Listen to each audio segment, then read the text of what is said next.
I want to ask you what your response is to folks who say, the heads of the NAACP, for example, that this is a meager plan.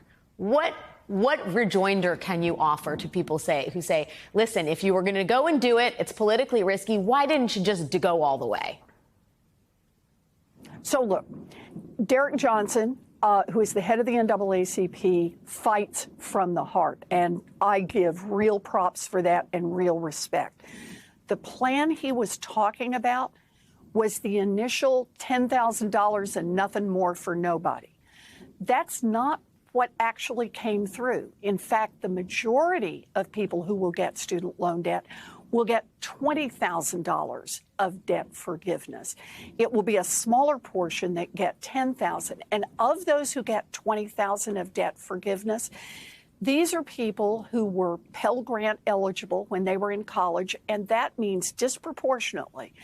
These are African Americans, they are veterans, they are parents, mamas who are trying to go back to work, and they are first-generation students. In other words, we've done what Democrats try to do, and that is pushed more of the resources to those for whom coming to college was a whole lot harder, and those who have a whole lot harder time paying off that debt. So I think we're in a much better place right now with the plan that the president has actually announced. Now, look, I'm going to keep fighting for more because I think there's more good that we can do.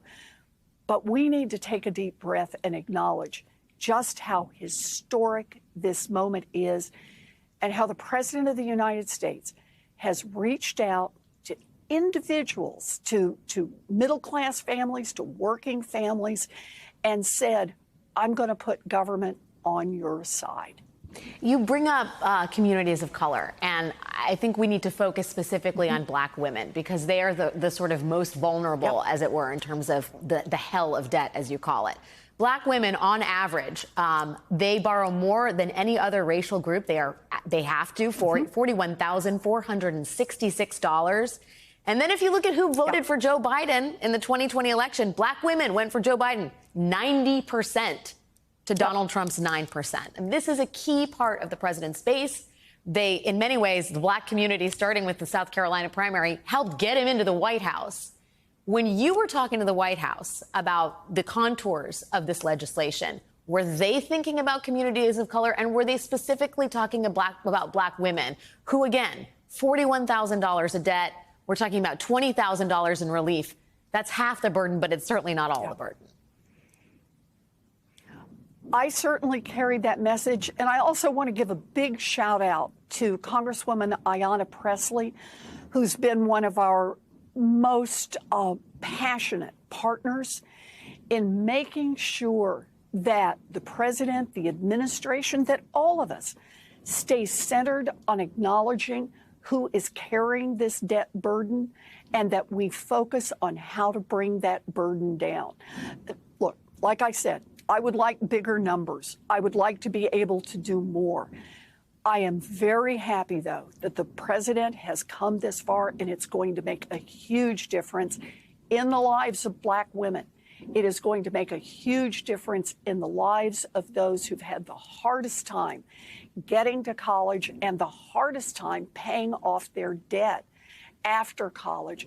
In fact, by the design of this plan, one of the groups we know is going to be most helped are those who were in default before we hit the pandemic and the pause under the pandemic. And I just have to say about this, we are moving things in the right direction, and it's taken a lot of passion. It's taken a lot of energy.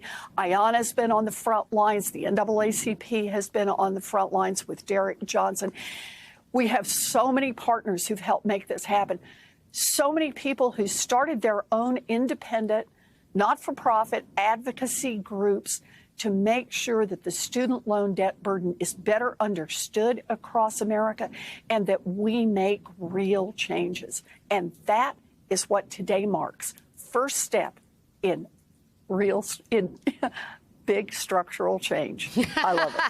We were waiting for that.